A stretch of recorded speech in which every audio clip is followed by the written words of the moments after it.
you.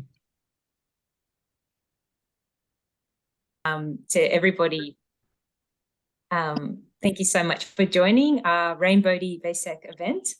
I'd like to begin by acknowledging the stolen and the unceded lands that I'm meeting you on today. I'm meeting you on the lands of the Bidjigal peoples of Eora Nation, and I pay my respects to Bidjigal elders past, present and emerging. And I'd like to extend that respect to any First Nations people who are joining us today. The sovereignty of these lands was never ceded, and this always will be Aboriginal land. And I also want to really acknowledge any First Nations people from around the world as well. I'm really excited just to say a few words about Rainbodhi. So for anyone who's new to Rainbodhi, welcome. And Rainbodhi is a spiritual friendship group for LGBTQI+ Buddhists and is an advocate for more inclusion and diversity in the broader Buddhist community.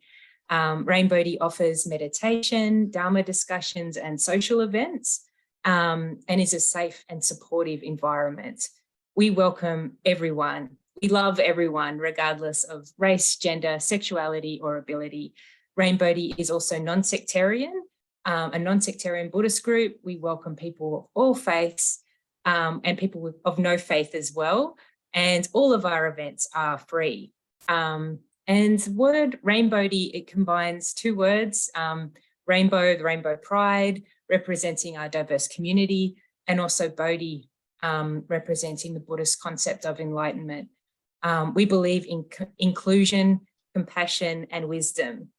Today we have three incredible speakers: Bhante Akaliko, Venerable Tashi Choedup, Neo, and I'll introduce everyone as we go along.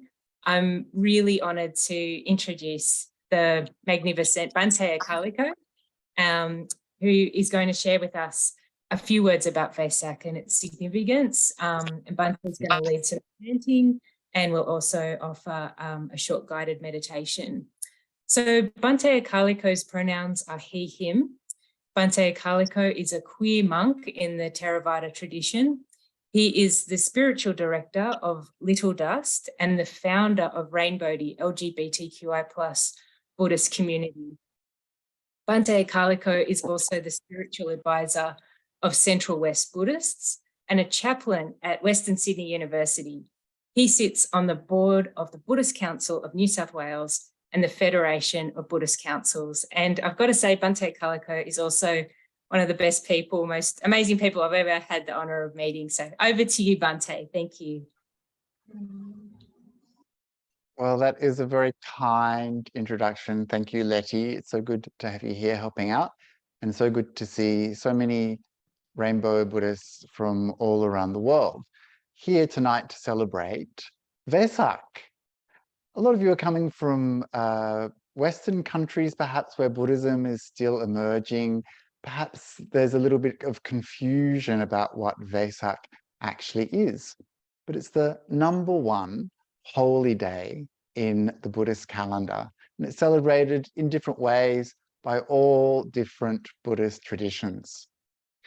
And the significance of Vesak is that it celebrates three important events in the life of the Buddha: the birth of the Buddha, the Bodhisattva as he was then, the being intent on enlightenment, and the enlightenment of Buddha, that stage where he went from being, I guess, like a normal human being to someone with incredible knowledge and wisdom, which made him the Buddha. And then the final event, the third, is the parinibbana. So sometimes we say the extinguishment, the final extinguishment, or the passing away of the Buddha. And this is that moment where he ceased to exist completely and was never reborn. And remember that this ending of rebirth is the goal of the Buddhist path, the escape from samsara. And so this is why we celebrate these three important stages: the coming into the world of a being who would become the Buddha, the enlightenment, and then the passing away. So this is what we celebrate. In fact, we celebrate the life of our teacher, the person who rolled forth the wheel of Dhamma.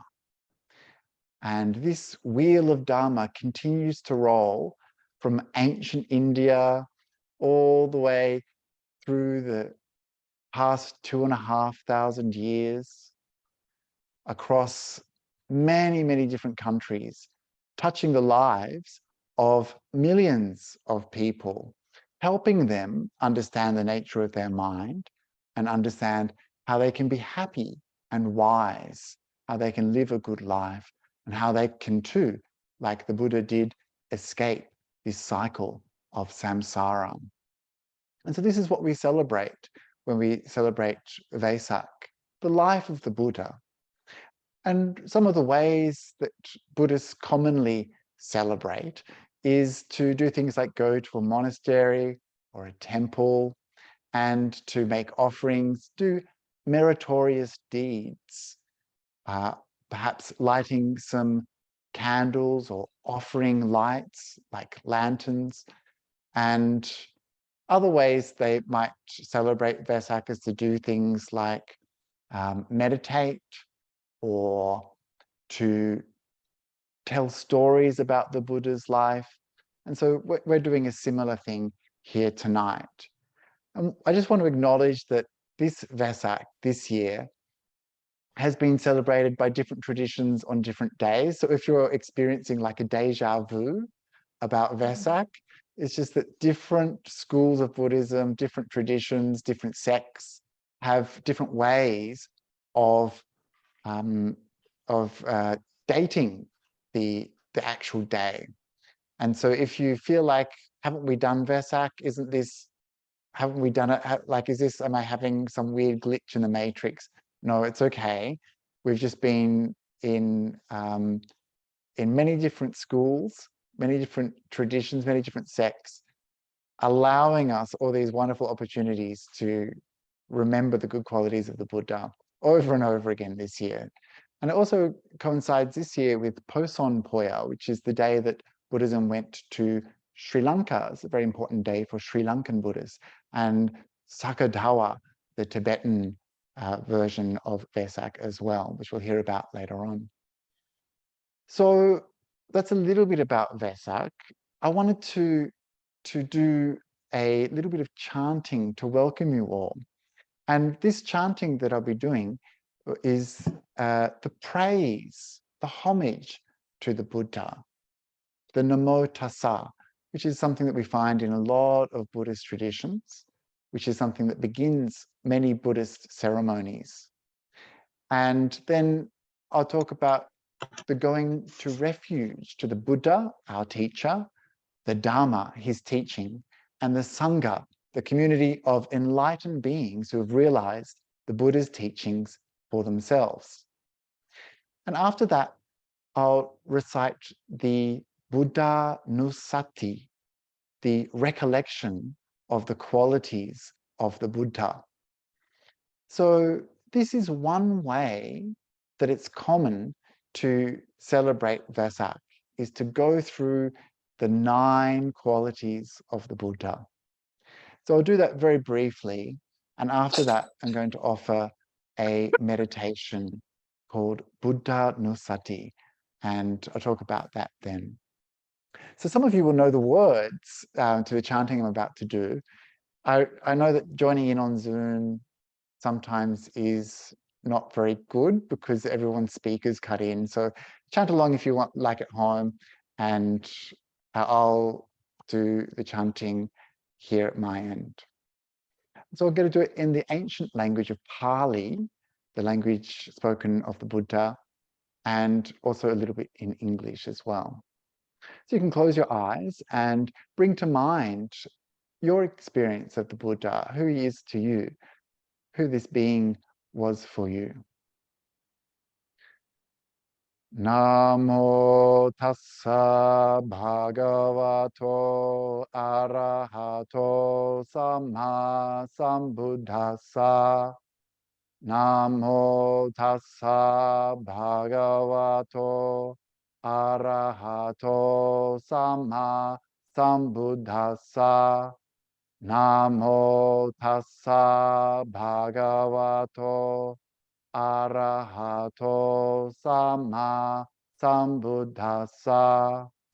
Homage to the blessed, noble, and perfectly enlightened one. Homage to the blessed, noble, and perfectly enlightened one. Homage to the blessed, noble, and perfectly enlightened one. Buddhang saranang gacchami. Dhammang saranang gacchami. Sanghang saranang gacchami. To the Buddha, Dhamma, and Sangha for refuge I go. Dutiyampi buddhang saranang gacchami. Dutiyampi dhammang saranang gacchami. Dutiyampi sanghang saranang gacchami. For a second time, I go for refuge to the Buddha, Dhamma, and Sangha. Tatiyampi buddhang saranang gacchami. Tatiyampi dhammang saranang gacchami. Tatiyampi sanghang saranang gacchami. For a third time, I go to the Buddha, Dhamma, and Sangha for refuge. And I'll recite the Itipiso, and I'll recite these 9 qualities of the Buddha, and I'll translate them as we go. I'm using Bhante Sujato's translation, so I have to read this because it's slightly different to the version in English that I usually chant. Itipiso Bhagawa, that blessed one is Araham, perfected, Samma Sambuddho, a fully awakened Buddha, Vijjacharana Sampano, accomplished in knowledge and conduct, Sugato, holy, Lokavidu, knower of worlds, Anuttaro Purisa Dhamma Sarati, supreme guide for those who wish to be trained. Satta Deva Manusanang, teacher of gods and humans. Buddho, awakened. Bhagavati, blessed. So this chanting that many of you perhaps have heard before, the Itipiso, is the Buddha Nusati, the recollection of the 9 qualities of the Buddha. So I'll just go through them again. Perfected, fully awakened Buddha, accomplished in knowledge and conduct, holy, knower of the worlds, supreme guide for those who wish to train, teacher of gods and humans, awakened, and blessed. So these are the qualities of our teacher, the Buddha. And this Buddha Nusati is a very useful practice for us to do. It's a practice that gives rise to saddha, faith, confidence, conviction. And so throughout the centuries, people have recited these verses and have contemplated the qualities of the Buddha. There's many different ways for you to do this practice of Buddha Nusati. You can sit and reflect upon each individual quality of the Buddha, those 9 qualities. Sometimes In some traditions, you'll hear you breathe in saying Bud, breathe out saying Do, Bud, Do, Bud, Do. This is like an abbreviated form of the Buddha Nusati. And you need to know the meaning of the words, you need to understand the various translations and things like that. So sometimes instead of arising this beautiful emotion of faith and confidence, it ends up becoming a bit of an intellectual activity instead. So tonight, for our guided meditation, I thought instead of going through these 9 qualities of the Buddha, which I would encourage you to do another time and really get to know these 9 qualities and what they mean and why they're inspiring, why they should give rise to a lot of joy in our heart. Instead of doing that tonight, I thought I'd offer a very simple meditation, which is a bit more emotional. And it's a meditation where we go back in time and where we meet the Buddha and we are in the presence of the Buddha. Sometimes 2,500 years feels like a very long time. We're so fortunate to have access to the Buddhist teachings with so many different traditions, access to good Dhamma, good meditation. But to really get inspired about our path, it really does help to connect with our teacher somehow, in some way that gives rise to a sense of gratitude for these teachings existing in this world that benefit us and have benefited so many beings throughout the history of Buddhism. And that gratitude for these teachings gives rise to a great feeling of care and profound sense of spiritual joy to have access to these teachings. And we're touched by the compassion of the Buddha for sharing them with us so that we too can come out of suffering. And so for the next few minutes, just a short 10-minute meditation, we're going to close our eyes and we're going to travel back in time and we're going to meet the Buddha. So I invite you now just to find a comfortable posture and allow yourself to relax and feel good. Time to let go of all those things that we've been doing today. Let go of all your busyness, your activities. Let go of all your stress, problems, worries. The next few minutes, allow yourself to be here, not worried about the past or future. To be here, to be now, to be present.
And so now imagine yourself able to travel back through time,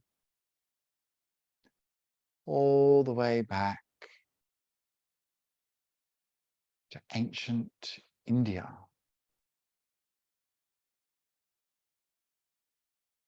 Two and a half thousand years ago, the time of the Buddha.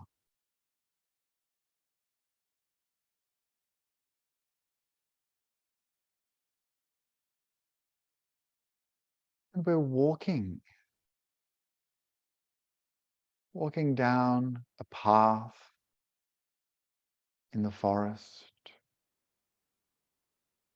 It's cool and shady. And we've heard that in this forest there is a great teacher known as the Buddha, the enlightened one.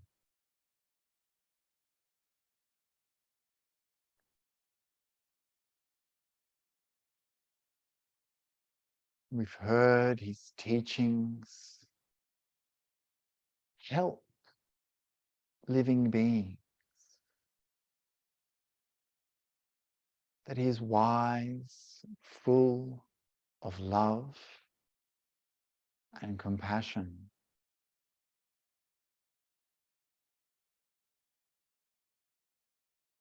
And there's something that draws us to this person, something we're curious about, want to learn more. And so we're walking down this path that leads deeper and deeper into the forest.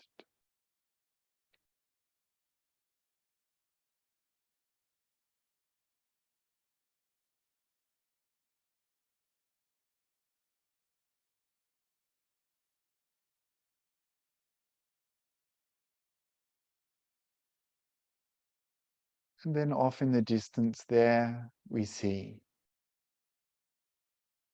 a solitary figure seated beneath a great tree, still and silent, deep in meditation.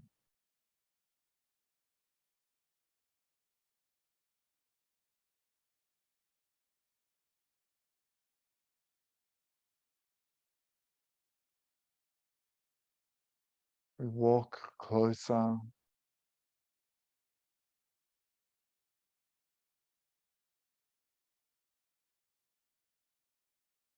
and we sit down and bow out of respect.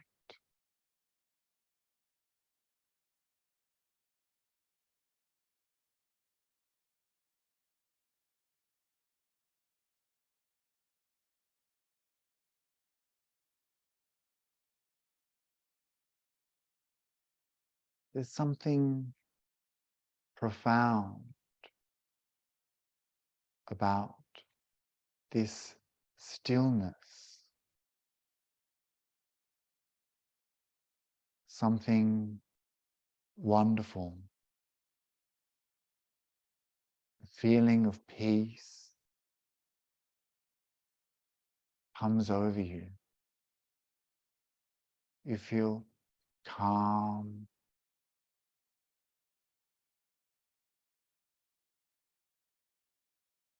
tranquil, at ease.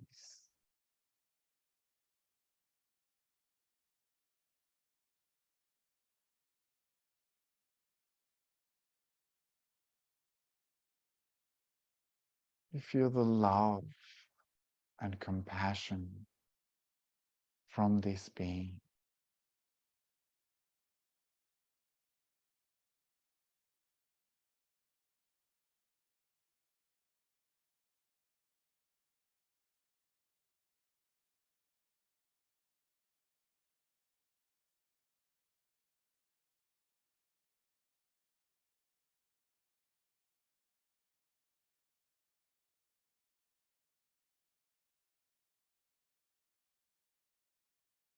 You sit there, meditating, bathed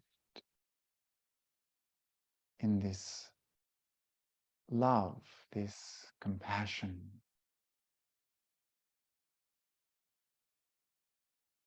this stillness, this wisdom that you can feel.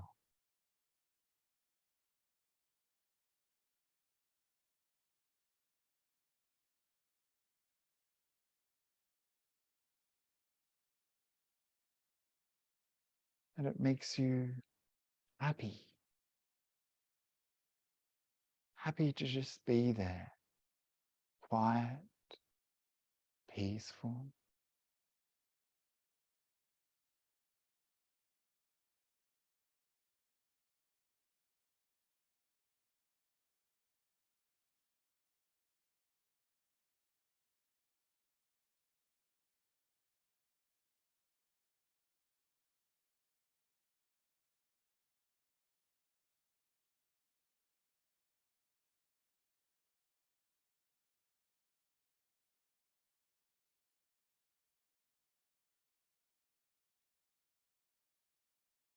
And you understand why people have said of this man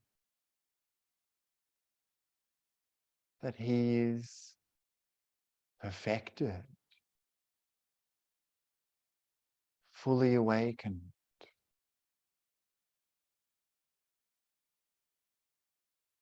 that he is accomplished in knowledge and wisdom, that he is holy and knower of the world,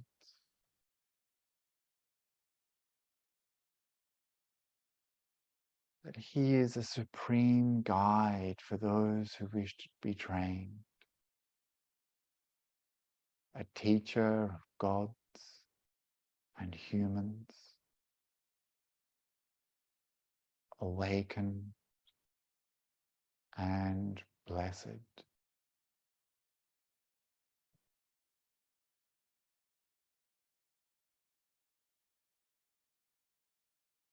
A being with so many good qualities, inspiring qualities.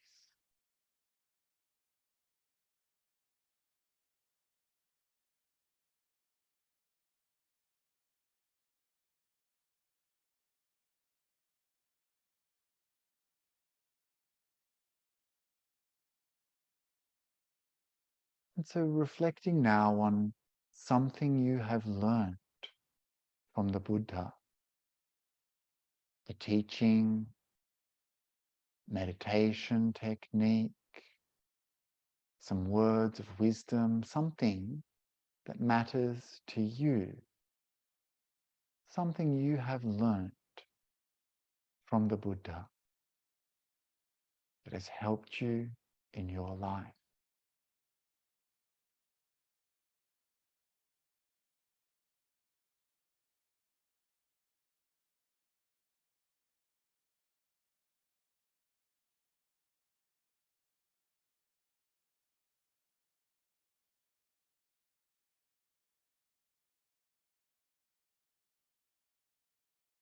How wonderful it is that this wisdom from the Buddha has somehow come down through history, across the globe, to you.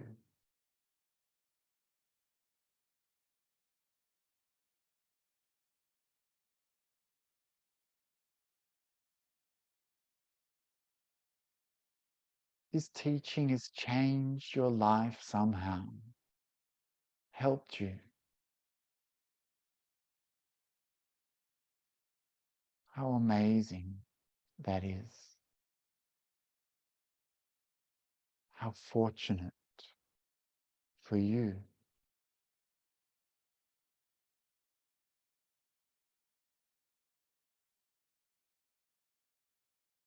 And so sitting here in the presence of the Buddha in the forest, you feel a sense of gratitude.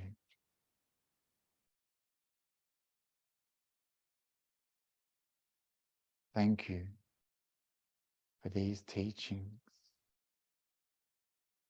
Thank you for sharing wisdom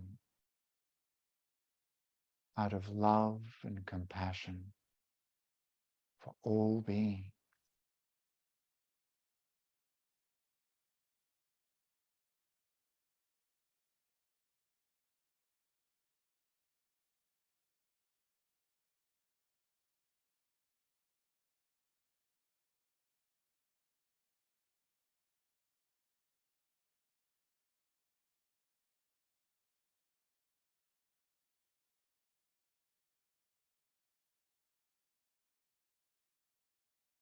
That gratitude becomes joy.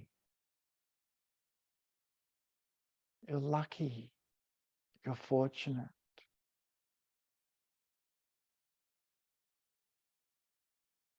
There's a happiness inside you,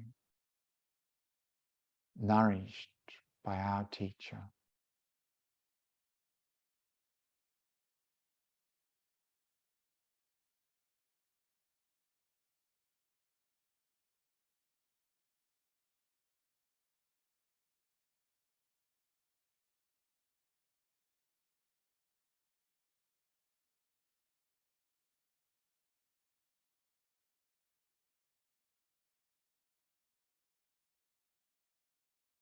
And there's nothing else to be done. You've got no questions left.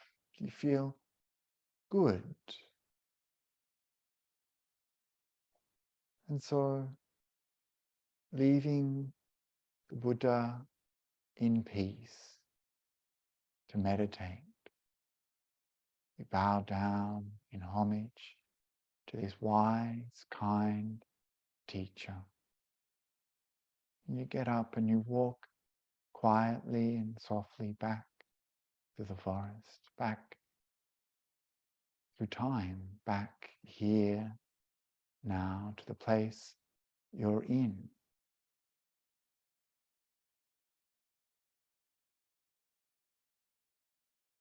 With a renewed sense of gratitude and confidence in the teachings of the Buddha, an emotional connection that nourishes a sense of joy and happiness in your heart.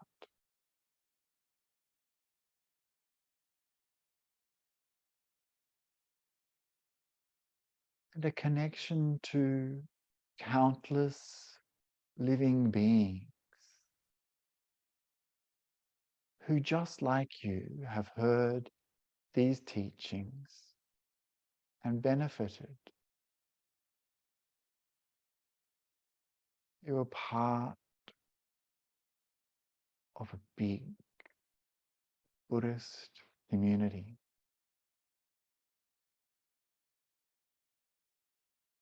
And you belong. You're loved.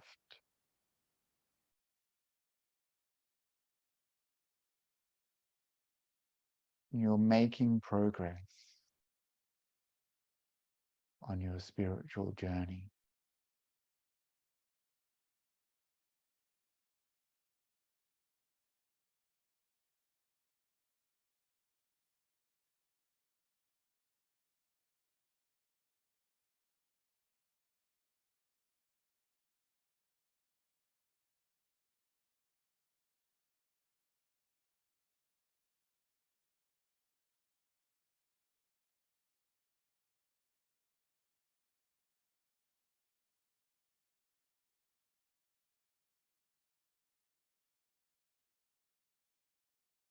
And so now, just a very short session tonight, you can relax and arise from your contemplation and come back to the space that you're in, and when you're ready, opening your eyes.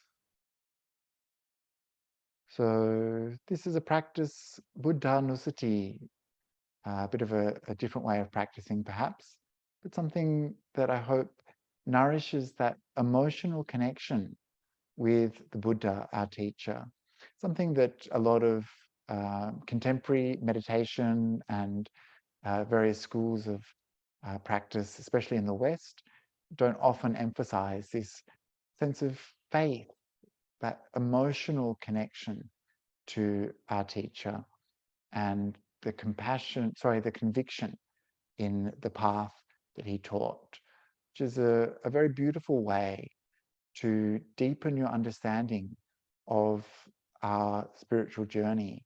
And this confidence is a really important part of making progress on the spiritual path. So contemplating the Buddha is said to give rise to a lot of positive emotions, joy, happiness, rapture, and leads towards wisdom.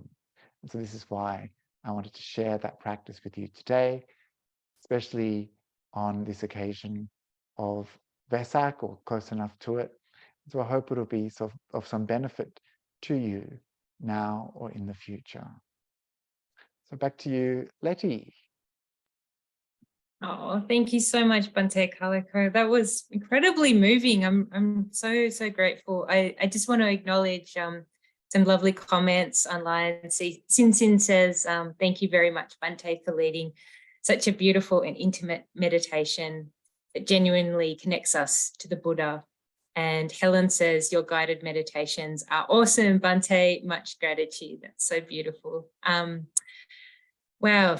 Amazing. Thank you, Bhante. I'm really honored to introduce Venerable Tashi Choedup, who will offer some Dhamma reflections on the Tibetan festival of Sagadawa. Venerable Tashi, pronouns are she, they, and Venerable Tashi is a trans-feminine Buddhist monastic, a nunk, with more than a decade of experience in human rights and community work. They are a member of the Telangana state government's Welfare Board for Transgender Persons. They work for Queer Trans Wellness and Support Centre at Uganda, Hyderabad. They are currently the National Coordinator in India at the Foundation for the Preservation of Mahayana Tradition, and also a Fellow at the Salzburg Global LGBT Forum. They are a member of the National Ecumenical Forum for Gender and Sexual Minorities at the National Council of Churches in India. And Venerable Tashi is also one of the founding members of the Telangana Hijra, Intersex, Transgender, Samiti, and Queer Swabhimana Yatra. My apologies for clumsy pronunciation. Venerable Tashi, I'm so honoured and I'm so excited to hear your wisdom. Over to you. Thank you. Thank you for that introduction, Letty, and your pronunciation was really, good for all the strange words that we find in it. When Bhante Akaliko asked me about, joining today's session, I was like, not that I have great anything to share, but I was more excited about that when I'm in Hyderabad. I'm the only Buddhist monastic here, not much of a Buddhist Sangha. So I thought what's more wonderful to be with other and especially queer Buddhist Sangha, on a Sakadava or Vesaka. So I'm going to share a few things about Sakadava, and then also I thought I could do some reflections on right now Bhante Akaliko led a meditation, kind of establishing emotional connection with Buddha. I'm thinking we could possibly also try and establish a queer connection with Buddha. I'll try and have my 2 bits, and I'll not do a long one, a quick and short one, I think. So Sakadava, like Vesaka, marks the 3 major milestones in Buddha's lifetime, one being the birth, the other enlightenment, and the passing away, the manifestation of death or parinirvana. It is called Sakadava. Saka in Tibetan astrological calendar, it's the closest star to the earth, and Sakadava falls on the 4th month of the Tibetan lunar calendar. I think in one way of looking at any of Buddhist festivals, and especially also Sakadava, I think is to re-establish our connection with Buddha, but also gather that inspiration from Buddha's life, that this one person 2,600 years ago figured out a way to be not just be free from samsara and suffering for himself, but also figured out a way for everyone else follow the path and achieve the same liberation, right? If you go back in what now we call India, back in Buddha's time, right? When the time when Vedic practices were much more popular, much more commonly accepted in the mainstream society, for Buddha to walk away from a religion or the family religion that he was born in, and explore his own path, figure out his own things, was not an easy task. Right? It was met with, of course, a lot of resistance. Not so much has changed from 2,500 years to now. 2,500 years ago, one is supposed to get married, have children, live a family life, and that continues to be the norm even today. Long time ago, but not much of a movement from that to something else in human world. Buddha, left behind a family life and went out seeking an answer, an ultimate answer for all the suffering that he has witnessed around, that he realized that he could also experience, in one or the other way. In that sense, when you think about Buddha went and got enlightened, Sakadava marks the 3 milestones: birth, enlightenment, and death. But I think it also marks everything else in between, right? Because Buddha did not simply get enlightened, and that's why it is not why we know him. He's not celebrated and remembered and inspiring us 2,500 years down the line, not because he simply got enlightened, simply Siddhartha Gautama has become a Buddha, but because he has become Buddha, and after becoming a Buddha, he chose to show the path, teach what he has learned, and share it with the larger world. And especially in a time in India, what now we call India, back then, not so much as India, but, in that context, where there's a lot of resistance from Vedic practitioners who believed in a certain kind of practice, animal sacrifices, caste system, all of that, right? Like, for example, many Buddhists in India right now who are from oppressed castes are very, very deeply connected to Buddhism for various reasons. And many of them also look at Buddha as this very radical person who challenged caste system 2,500, 2,600 years ago. One way of looking at this, right? Like, for example, a small story from Buddha's life or around the time when after enlightenment, Buddha did visit Kapilavastu, his parents' place, right? And after visiting, he leaves the palace and he goes back on his path, continuing to go and teach. So at that point, a lot of people from the palace kind of, leave the palace, leave their family lives and follow the Buddha seeking ordination, right? In that many number of followers, there was also, Uppali, who was the barber back then, supposedly who belongs to an oppressed caste, who also followed with everyone else to seek ordination, to become part of the Sangha and to follow the Buddha's teachings. And when he was doing that, he was mocked and laughed at and resisted by Buddha's cousins, who were supposedly the royal family. And Uppali coming from a very low caste, oppressed caste community, right? You can't come, why are you coming? And Buddha has a very skillful way of dealing with things, I think, always. Instead of trying to, put down his cousins or teach them something or tell them something or, what Buddha simply does is that he chooses to ordain Uppali first before any of his cousins. Simply by doing that, Buddha establishes this, makes Uppali a moment senior as a monastic to his cousins. And by being part of the Sangha, the cousins were also supposed to respect Uppali, irrespective of what caste he was from, right? I mean, it's interesting. I mean, 2,500 years ago, I mean, when you think about in India right now, where just the other day, for celebrating Baba Saheb Ambedkar's birthday, a young man was murdered by upper caste people. So imagine what it was 2,600 years ago like. What amount of violence, what amount of discrimination must be around if that kind of, if we have this amount of violence today in our, in India, which is caste-based violence, right? And at another instant, Buddha also chooses to go to Amrapali's house for Bhiksha. Amrapali, who was a courtesan, who used to dance, entertain people, basically he was a keeper of arts and dance and culture, who was also looked down in that part of the world around that time. Buddha chooses to go to her house for Bhiksha, not to the richest Lichavani's house, who also asked him to come for Bhiksha. So Buddha has this very skillful means of engaging with the world and also challenging the norms that existed around that time. Now, in that sense, when you think about it, when you think about in the larger context of larger meaning of queerness, Buddha has a very, very queer way of looking at things and engaging with things, I feel.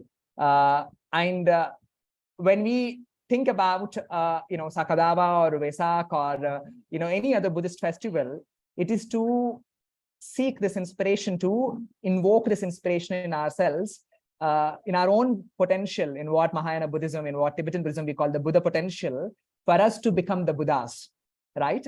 Also, because it happens to be the Pride Month, I'm going to make a similar kind of, reflection on, see, what can we think about our queer potential? Buddha potential is about seeking liberation, believing that we can ultimately be free from suffering, all and any suffering, and also we can help other beings to be liberated from suffering. That is this belief, confidence, and reliance on our own Buddha nature, on our own Buddha potential. And I think as people, whether we are as per sexuality, as per gender identity, queer or not, also have that queer potential in us. And for me, when I talk about queer potential, in the larger context, in the broader context of queerness, it is about questioning the status quo, right? Being queer is about questioning what exists and how it exists in an oppressive, structural, systematic form, where some are at power and the other are at a position of being oppressed, discriminated, violated, right? Buddha, when whatever he has done, or in his lifetime, both conventional suffering, addressing the conventional suffering, but also the ultimate suffering, right? And similarly, I think by simply even saying that we are Buddhists, I think we are queer, because I don't think we can be Buddhist without being queer. Being Buddhist means that we have to look at the entire world from a different point of view, from a different perspective, with a different kind of understanding. That is not the mainstream understanding. That is not the majoritarian understanding. That is not the powered, belief of the powerful, but rather people who are in the margins, right? And as people, we all have that queer potential, I think. The potential of being queer, challenging the status quo, destabilizing the powerful structures, and trying to work towards building a world that is inclusive, safe, affirming, caring, and nurturing, and compassionate to everyone, right? And also when you go back to Buddha to think about, another queer thing that Buddha did long ago was establishing Sangha. He taught a great amount of Dhamma, but he also established a Sangha to practice that Dharma, to teach, to engage with a larger community, right? And imagine, now we as queer people talk about chosen families, chosen families in contrast to natal families, our friendships, our relationships. Buddha back then thought that, all this bunch of people, crazy people who thought they all could be free from suffering by following Buddha's teachings, who walked out their homes, different backgrounds, different cultures, different castes, genders, come together, live together, travel together, study together, practice together. Imagine how much of chaos that was possible. It must not have been such an easy thing, right? As much as we like to imagine it, that it is not, I think. Because we can see that in our everyday life. So many of us figuring out to keep up this loving, caring, or relationships that are in disagreement, conflicts, difference of opinions. So imagine Buddha actually had this queer imagination of people from these different backgrounds can come together and actually have this possibility to live together, care for each other, take care of each other, and actually create a community.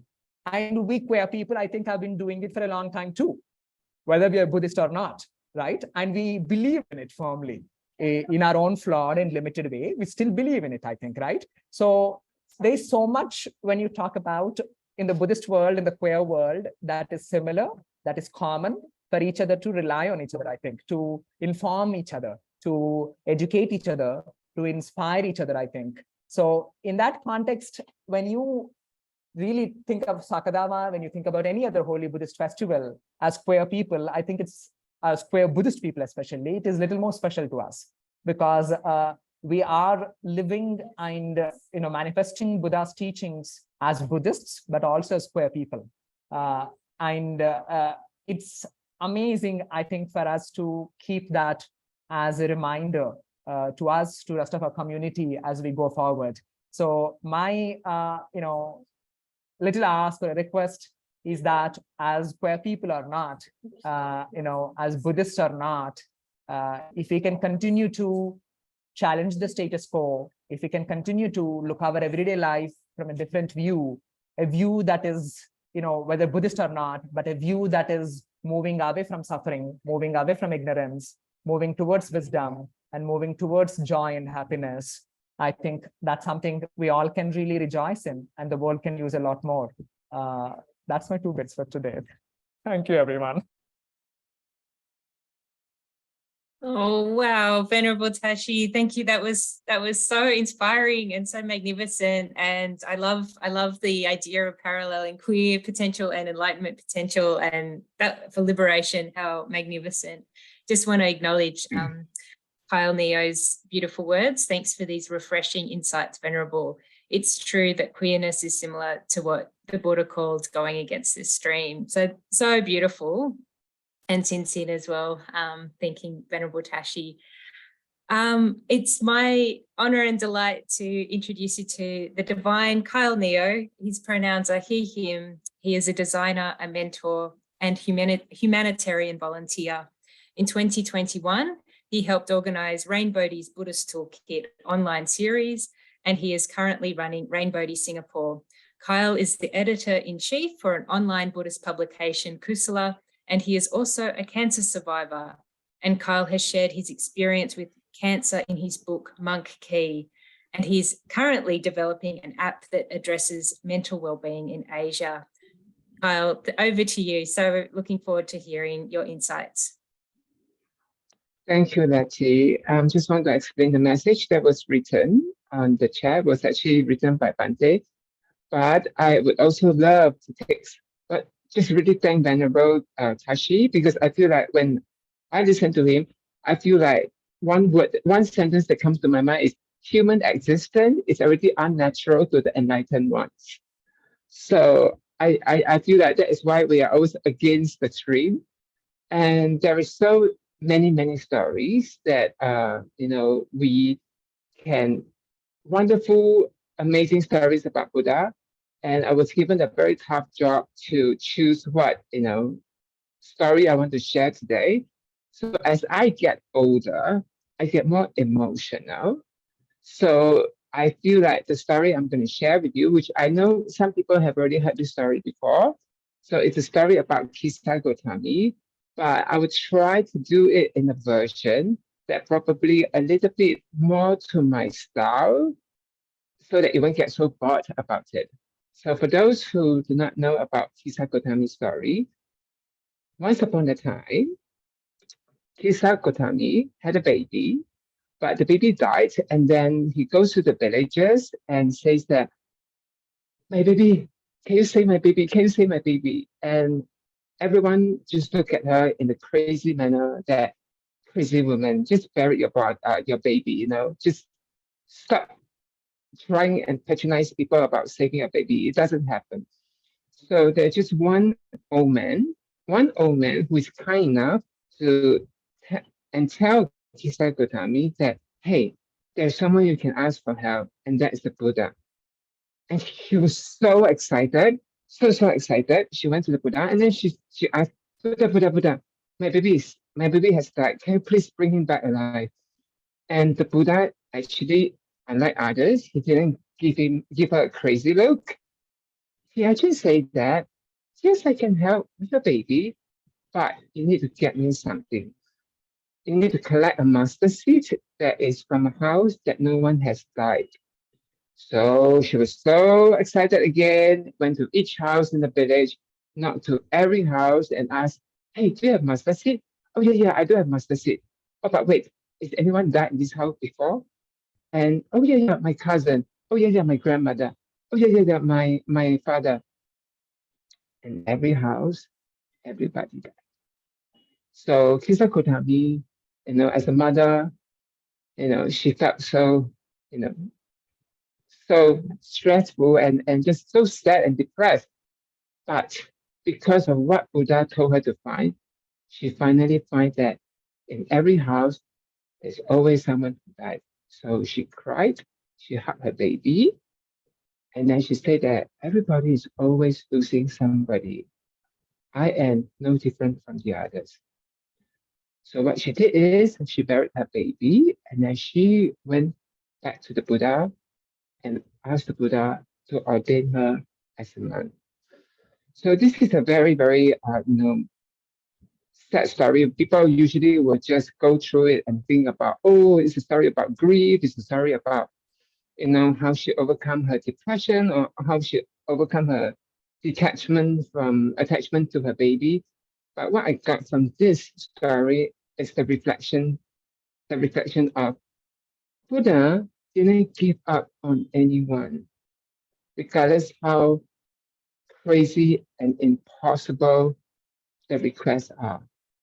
He saw every one of them has the Buddha nature, regardless their sexuality, regardless their gender. There's always a Buddha nature awakened there. And when I heard this story, one of the things that close to my heart was the answer had always been with us. Buddha didn't tell her the answer. Buddha never tell her impermanence. Buddha never give her a lecture of saying that non-attachment. But the answer had always been with us all the time. But we just searched for the wrong answer. And Buddha pointed her to the answer she should be searching. So the grief that she overcome, the part where she let go, the point where she gains the right insight to life, and the moment she was awakened because she wanted to be ordained as a nun. So this whole story just shows me a lot of different possibility that as much as sometimes you feel like, you are giving up on yourself, you feel like the world is a little bit harsh, but even Buddha never give up on anyone who seems so impossible. So that I always believe that the Buddha nature is always inside our heart, and we can always find our way to awakening. We just need the right teacher.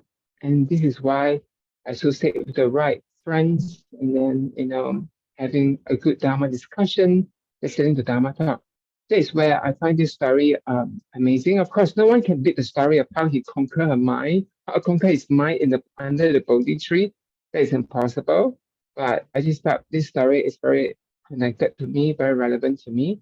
Especially I felt that, we as LGBTQ community, we always feel like the underdog that no one understands us and no one thinks that we can be queer, but we still have the Dharma, knowledge, and we can still cultivate Dharma and everything. So I just want to share this story, and that's the end. And I actually wrote a musical about this, but I don't know whether it's going to come out or not, because I was thinking of changing all the song into a pop song, the musical, rather than the Dharma inspired one. Yeah, okay. Thank you. And happy Pride Month and happy Vesak month to everyone. Thank you. Thank you, Kyle. That was so beautiful. I'm very, very moved by your beautiful telling of that story, and you really could feel the emotion and how it's touchy. Thank you so much. I just want to see if anybody had any questions or reflections that they wanted to share.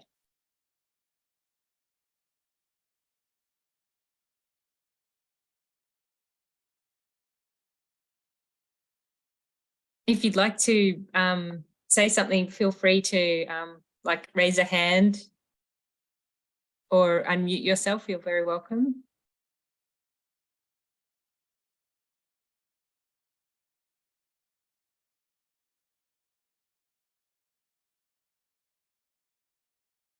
Since made a comment, in the spirit of Vesak and to celebrate the amazing qualities of the Buddha, I'd like to share this 9-minute animated story highlighting the main events of the Buddha's life. This touches my heart and hope it touches yours. Thanks, Sin. That's beautiful.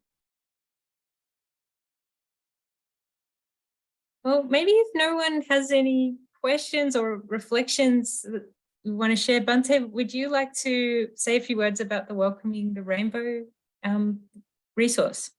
Yes, I would. And I'd just like to acknowledge Venerable Vimala, who is here, I think still, unless they've had to rush off for Dana. And Venerable Vimala is a monastic at Tellurian Monastery. And this week they let me know that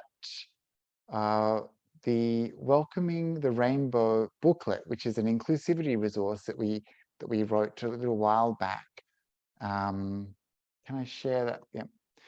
This inclusivity resource, which is a guide to inclusion for Buddhist temples and monasteries and retreat centers.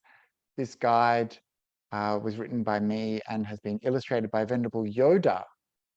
And such beautiful illustrations. It was printed in English thanks to the funds raised through Rainbodhi by many supporters around the world, distributed globally. And it's just been translated into Dutch and is now available in hard copy in Belgium and in the Netherlands.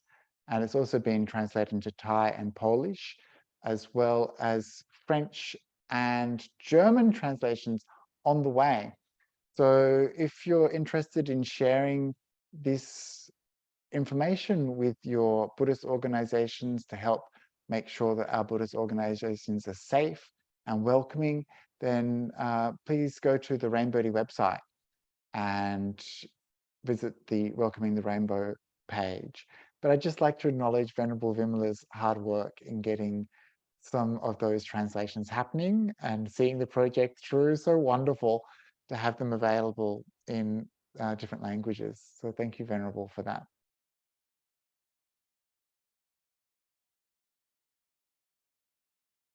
Thank you. Yes, it's just gorgeous and so important, that resource. It's just amazing. I just want to say again, a big, very special thank you to Bhante Akaliko, Venerable Tashi Choedup, and Kyle Neo. Thank you so much for your wisdom. It was really inspiring, and yes, absolutely happy Pride and happy Vesak. And thank you to everyone for being here. It's incredibly special to meet with our queer and trans community on this really incredibly special day. So much love and gratitude to everyone.